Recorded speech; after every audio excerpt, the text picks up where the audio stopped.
Журмын өгтөө Монгол улсаа нэгэн зууны түүхийг бүтээлцэж эх орноо дэлхийд данстай туурах тусгаар улс болгосон Монгол ардын намыг энэ цагт авч яваа бидний хувьд улс орноо эдийн засгийн хямралаас гаргаж 21-р зууны дэлхийн техникийн хөгжил дэвшилт хөл нийлүүлэн алхуулах эрхэм хүндтэй бөгөөд хариуцлагатай үүрэг навагдаж байна.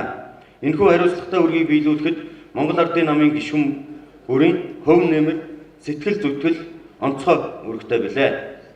Өнгөрсөн 2018 он манай намын хувьд амжилт ололт, сургамж сэхээрэл, улс төрийн томоохон үйл явдлуудаар дүүрэн жил байсан.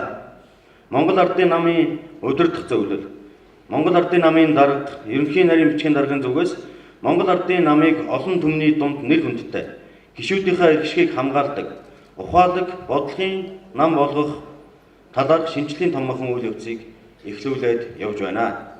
Намынхаа шинжлэх хөгжлийн хөтөлбөрийг боловсруулан удахгүй намын бүх шатны байгууллага гишүүдээрээ хэлэлцүүлж санал авахаар бэлтгэж байна.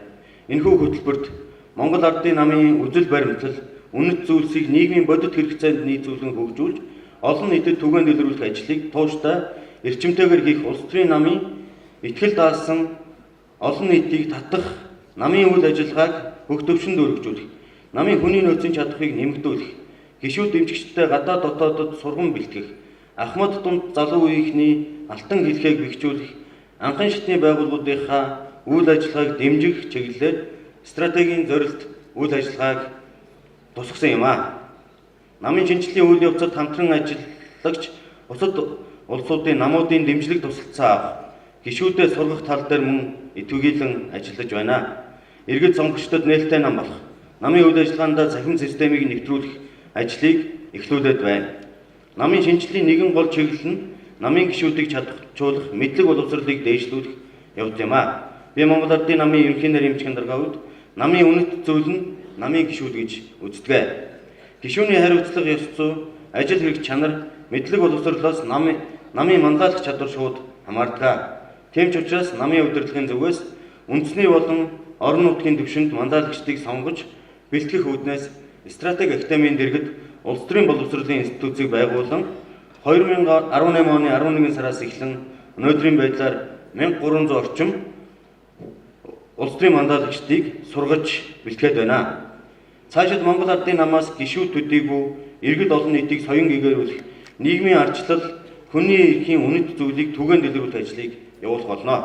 Монгол ардын намын шинжилгээний дараагийн нэг чиглэл нь өөрчлөгдөж буй нийгэм улс төрийн нөхцөлтэй уялдуулан намын зохион байгуулалтын төв болон орон нутгийн бүтцийг шинжлэх, гишүүдийн хүрээг өргөдгөх асуудал юм а.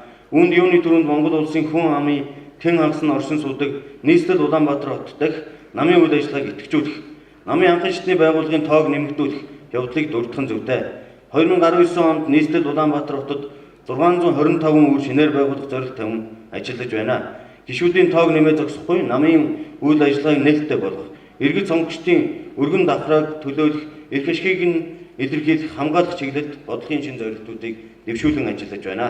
Монгол ардын намын шинжилгээний нэгэн чухал асуудал бол санхүүжилтийн асуудал. Намууд иргэн олон нийтийн өмнө хариуцлагатай, хөрөнгө мөнгөтэй хүмүүсийн нөлөөнөөс ангид байж, сая улс орныхоо хөгжлийн бодлого боловсруулагч, иргэдийн эрх ашгийг илэрхийлэгч, хамгаалагч болж чаднаа. Өнөөгийн улс төрийн мухардал байдал хөдөлгөөний зөрчлийн нэгэн том шалтгаан болох улс төрийн намын санхүүжилтийн асуудлыг улс төрийн намын тухай хууль болон бусад хуулинд өөрчлөлт оруулах замаар хариуцлагатай ил тод болгон шинжлэх энэ цаг үед ирэх барьж байна. Монгол ардын намын хамгийн чухал түүхэн үргэ гэж ингэж үзэж байгаа.